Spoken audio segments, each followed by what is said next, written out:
नमस्कार, मी संदीप देसाई. आपण पाहताय कोकण सात लाईव्ह. निश्चित सिंधुदुर्ग जिल्हा परिषदेच्या आणि पंचायत समितीच्या निवडणुका होऊ घातलेल्या आहेत आणि आज सगळ्यात महत्त्वाचा दिवस होता उमेदवारी अर्ज मागे घेण्याचा दिवस.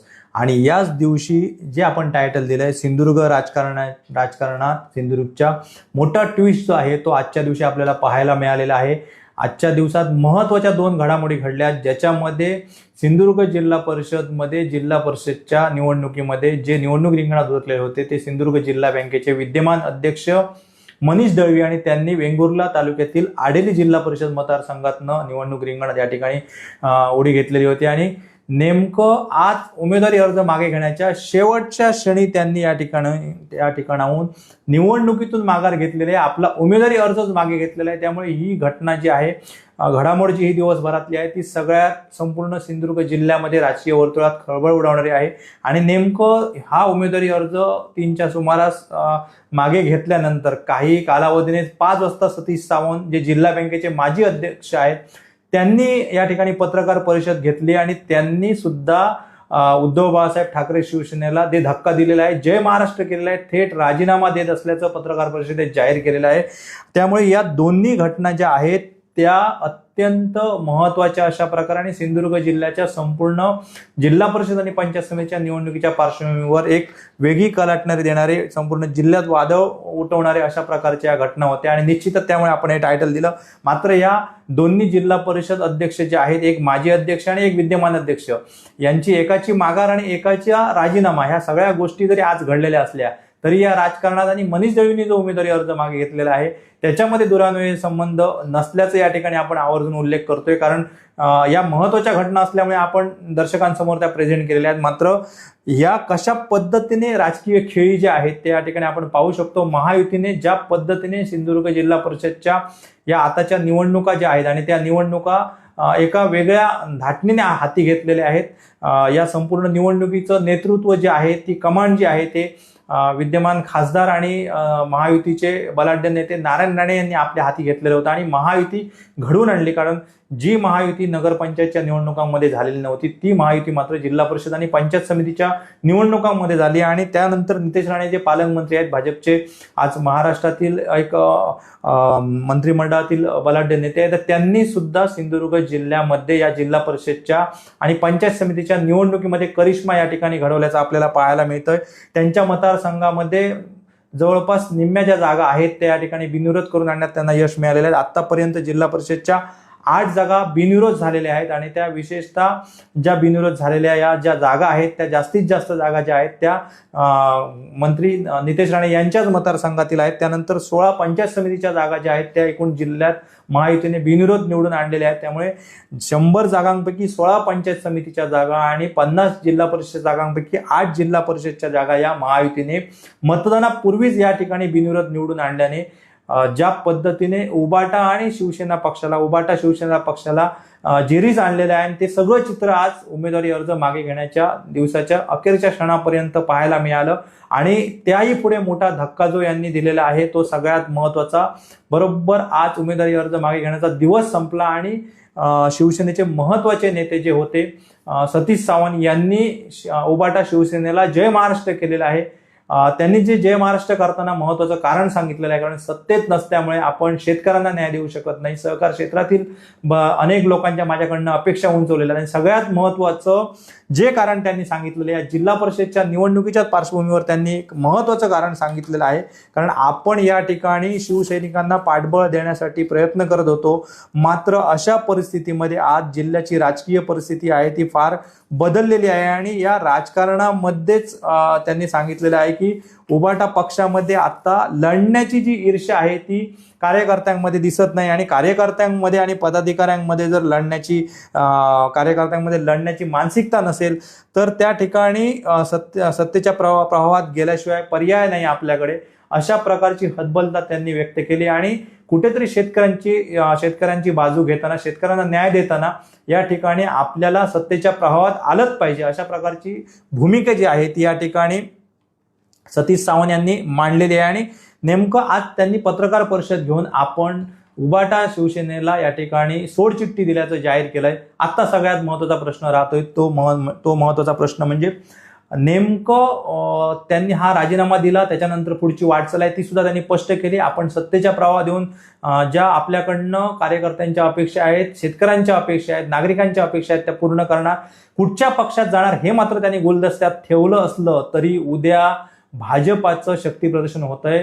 भाजपाचे मुख्यमंत्री जे आहेत, महाराष्ट्राचे मुख्यमंत्री आहेत, भाजपचे नेते आहेत देवेंद्र फडणवीस यांच्या उपस्थितीत कणकवलीमध्ये सभा होते आणि या सभेमध्ये महायुतीचे नेते जे आहेत शिवसेनेकडनं या ठिकाणी उदय सामंत, त्यानंतर भाजपचे नेते देवेंद्र फडणवीस, रवींद्र चव्हाण, नारायण राणे, त्यानंतर स्वतः पालकमंत्री ही सगळी मंडळी आणि आमदार दीपक केसरकर, निलेश राणे यांच्या उपस्थितीत ही मोठी सभा होणार आहे, महायुतीची सभा होणार आहे. आणि या सभेचा नेमका मुहूर्त सतीश सावंत साधणार आहेत काय मात्र हे सुद्धा पाहणं महत्वाचं आहे. आणि बऱ्याच ठिकाणी ज्या पद्धतीने त्यांनी सगळ्या गोष्टी उघड केलेल्या होत्या मात्र कुठच्या पक्षात जाणार हे सांगितलं नाही. आज रात्री आपण कार्यकर्त्यांशी बोलणार आणि दिशा ठरवणार अशा प्रकारचा मनोदय आहे तो व्यक्त केलेला आहे.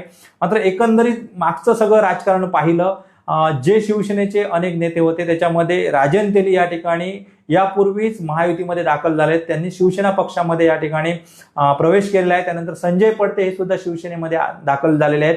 त्यामुळे आता सतीश सावंत कोणता पक्ष निवडतायत. मात्र उद्या मुख्यमंत्री येत असल्याने आणि पूर्वसंध्येला त्यांनी राजीनामा दिल्याने सतीश सावंत हे मुख्यमंत्र्यांच्या सभेचा मुहूर्त साधून भाजपात प्रवेश करणार काय हा प्रश्न सगळ्या जिल्ह्याला पडलेला आहे. तो आम्हालाही आहे, तुम्हाला दर्शकांना सुद्धा प्रश्न आहे.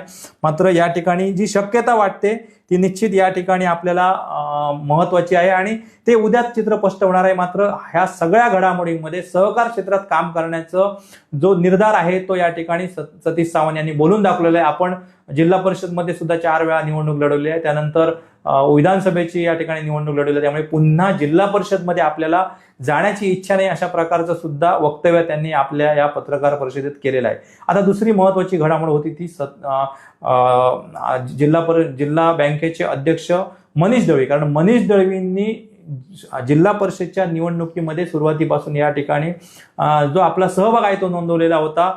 नगरपंचायतमध्ये चांगल्या पद्धतीने वेंगुर्ला नगरपंचायतमध्ये महायुतीची सत्ता आणल्यानंतर भाजपला निर्विवाद सत्ता मिळवून दिल्यानंतर या ठिकाणी जिल्हा परिषदच्या रिंगणात उतरण्यासाठी ते सज्ज झालेले होते. आडेली ह्या मतदारसंघातून त्यांनी भाजपच्या चिन्हावर, कमळ चिन्हावर अधिकृत उमेदवारी दाखल केलेली होती. आणि अगदी शेवटच्या क्षणी उमेदवारी अर्ज मागे घेण्याच्या क्षणी भाजपचे एकमेव अधिकृत उमेदवार असताना सुद्धा मनीष दळवींनी आपली उमेदवारी मागे घेतलेली आहे, आपला उमेदवारी अर्ज मागे घेतलेला आहे. निश्चित या मागची खेळी काय म्हणायची, नेमकं काय घडलं पडद्यामागे, की ही सुद्धा ज्या पद्धतीने संपूर्ण जिल्हा परिषदेच्या निवडणुकीमध्ये एक भाजपने रणनीती खेळली, महायुतीची जी एक मुत्सद्देगिरी होती ही ती सगळ्या प्रकारे जिल्ह्यात राबून या ठिकाणी उबाटा शिवसेनेला या ठिकाणी चारी मुंड्या चित करण्याचा प्रयत्न झाला. उमेदवारांना या ठिकाणी निवडणुकीपूर्वीच आपलंसं करण्यात या ठिकाणी भाजपाने यश मिळवलं, महायुतीने यश मिळवलं आणि अनेक उमेदवार या ठिकाणी निवडणूक रिंगणातून त्यांनी माघारी घेतली. त्यानंतर आपण चित्र पाहतोय की 8 जिल्हा परिषदच्या जागा आहेत त्या बिनविरोध झालेल्या आहेत, त्याच्यानंतर 16 पंचायत समितीच्या जागा बिनविरोध झालेल्या आहेत. आणि अशाच प्रकारची ही रणनीती असू शकते का हे सुद्धा पाहणं महत्वाचं ठरणार आहे. मात्र अधिकृत या ठिकाणी उमेदवारी असताना तिथून माघार घेतलेली आहे. ही माघार घेण्यामागचं कारण जरी स्वतः मनीष दळवी यांनी या ठिकाणी उलगडा केला नसला तरी दुसरं जर चित्र आपण पाहिलं तर त्या ठिकाणी जिल्हा परिषदच्या माजी अध्यक्षा समिधा नाईक या आडेली मतदारसंघातनं निवडणूक रिंगणात आहेत आणि त्या भाजपच्याच कार्यकर्त्या आहेत. त्यामुळे निश्चित त्यांची उमेदवारी आहे ती भाजपकडनं पुढे केली जाऊ शकते. कारण जशा पद्धतीने शिवसेनेकडनं सुद्धा नितीन मांजरेकर हे शिवसेनेचे माजी तालुका प्रमुख आणि त्यांनी आडेली मतदारसंघातनं पंचायत समिती मतदारसंघातनं उमेदवारी अर्ज दाखल केलेला होता अपक्ष, आणि त्या ठिकाणी शिवसेनेचे जे अधिकृत उमेदवार आहेत, शिवसेना धनुष्यबाण चिन्हावर लढणार होते, त्यांनी सुद्धा त्या ठिकाणी माघार घेतलेली आहे. त्यामुळे हे सगळं जर चित्र पाहिलं तर एक वेगळं गणित त्या ठिकाणी निश्चित घडू शकतं. या दोन्ही महत्वाच्या घडामोडी जरी घडलेल्या असल्या, कारण महाराष्ट्रामध्ये सिंधुदुर्ग जिल्ह्याच्या राजकारणाकडे महाराष्ट्राचं लक्ष आहे, अशा प्रकारचे अनेक जागा बिनविरोध पहिल्यांदाच सिंधुदुर्ग जिल्हाच नव्हे तर महाराष्ट्रात जिल्हा परिषद आणि पंचायत समितीच्या जागा ज्या अनेक ठिकाणी बिनविरोध झालेल्या आहेत त्या बिनविरोध करतानाचं चित्र या पहिल्यांदाच निवडणुकीत आपल्याला पाहायला मिळलं. त्यामुळे उद्याची जी महत्वाची महायुतीचं शक्ती प्रदर्शन होणार आहे. कारण जसं सतीश सावंत यांनी स्वतः सांगितलं की कार्यकर्त्यांची शिवसेनेमध्ये कार्यकर्त्यांची लढण्याचीच मानसिकता उरलेली नाही आणि अशा ठिकाणी आपण राहून नेमकं काय करणार आहोत. त्यामुळे आपण सत्तेच्या प्रवाहात जावा आणि त्या ठिकाणी जो आपल्या शेतकऱ्यांना असू दे, कार्यकर्त्यांना असू दे, नागरिकांना असू दे, न्याय द्यावा, अशा प्रकारचा मनोदय व्यक्त केला. त्यामुळे ह्या सगळ्या गोष्टींकडे पाहण्याचा दृष्टिकोन जो आहे तो सुद्धा अगदी महत्वाचा आहे. कारण सतीश सावंतनी जय महाराष्ट्र केल्यानंतर उबाटाला सुद्धा हा मोठा धक्का आहे. कारण अजून निवडणुका व्हायच्या आहेत आणि अनेक ठिकाणी उबाटाचे उमेदवार जे आहेत ते महायुतीच्या विरोधात उभे ठाकलेले आहेत.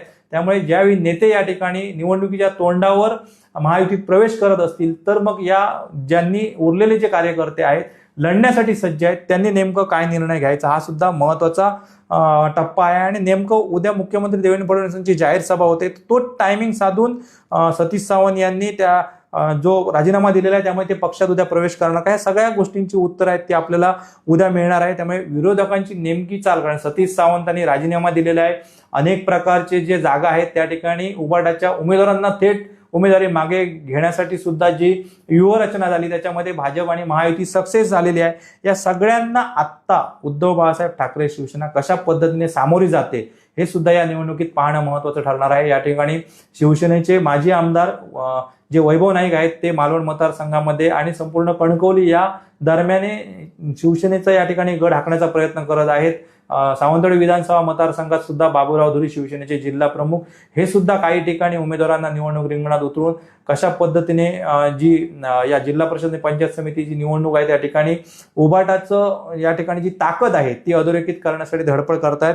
या सगळ्या गोष्टींचा उलगडा होणार आहे. मात्र आज ज्या दोन महत्वाच्या या घटना घडल्या त्यामुळे सिंधुदुर्गच्या राजकारणात एक नवी खळबळ उडालेली आहे. हे नेमकं राजकारण आणि हा नेमका आता जिल्हा परिषद आणि पंचायत समितीच्या ऐन निवडणुकीच्या तोंडावर, कारण 5 फेब्रुवारीला थेट मतदान होणार आहे आणि आज 27 जानेवारी आहे आणि ह्या 6 दिवसांमध्ये जो प्रचार करायचा आहे विरोधी जे उबाटा शिवसेना आहे आणि सत्तेतील भाजप आणि शिवसेना आहेत या सगळ्यांमध्ये जी प्रचाराची धुरा आहे ती कशा पद्धतीने हाकली जाते की आतापर्यंत ज्या पद्धतीने या जिल्हा परिषदच्या निवडणुकांमध्ये महायुतीने आपली ताकद अधोरेखित केली, अनेक ठिकाणी बिनविरोध उमेदवार निवडून आणलेले आहेत आणि काही ठिकाणी जे दुबई उमेदवार आहेत त्यांना कशा पद्धतीने फाईट दिली पाहिजे आणि आपले उमेदवार निवडून आणले पाहिजेत या सगळ्यांचा जी एक मोड आहे ती उद्याच्या मिटिंगवर बऱ्यापैकी जे मुख्यमंत्र्यांची सभा होणार आहे आणि या सभेवर ते सगळ्या गोष्टी अवलंबून आहेत.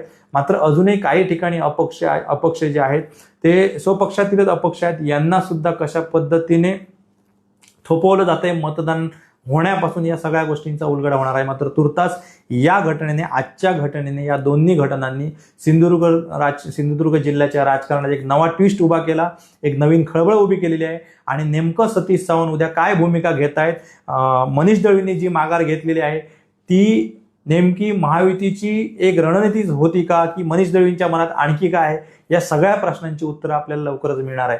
आपण तुर्तास इथेच मिळतोय. अशाच प्रकारच्या नवीन अपडेट, महत्त्वाच्या घडामोडी आम्ही आपल्यासमोर घेऊन येत राहू. आता इथेच आपण थांबतोय. धन्यवाद.